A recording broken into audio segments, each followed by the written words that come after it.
Hey, it's Dr. Joe. Suffering with a lot of shoulder pain? Do you notice some limited external rotation of the shoulder? Well, this is going to be one of those videos where we're going to talk about a small muscle that's causing you a lot of big problems. The subscapularis muscle originates off the subscapular fossa of the shoulder blade and inserts into the lesser tuberosity of the humerus. Function: internal shoulder rotation and shoulder stability.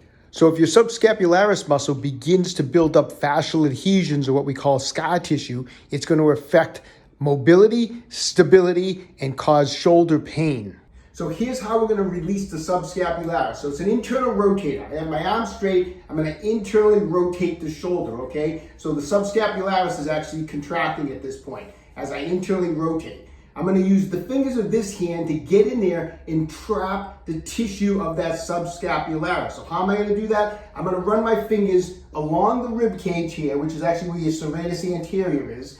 I'm going to run along here. You're going to run into the lat here, so just kind of stay along the rib cage and keep digging deeper and deeper and deeper until you hit a bony structure deep in there. You know what that bony structure is? It's the front part of your shoulder blade where the subscapularis is located. So dig in there as deep as you can while the shoulder is in internal rotation. When you feel the front of that shoulder blade, put some nice firm pressure and trap that tissue, okay? Try not to let it move.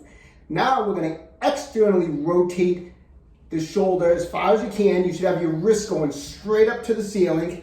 Hold that firm pressure, open this up, and now just keep that position for 30 seconds. And we're going to get a nice release on that subscapularis. Sometimes you can just feel it kind of melt away, any adhesions in there. Other times just hold it 30 seconds and then let it all relax. Shake it out for about a minute. You're going to do that 2 more times. So start working that pin and stretch technique on the subscapularis. You can be doing it every day. Every other day is fine also. You'll get used to where it is and you'll be able to find it better and better and put more and more firm pressure on that muscle. You're gonna notice a big improvement. The shoulder should start feeling better. Take control of your own health. Stay young and train hard.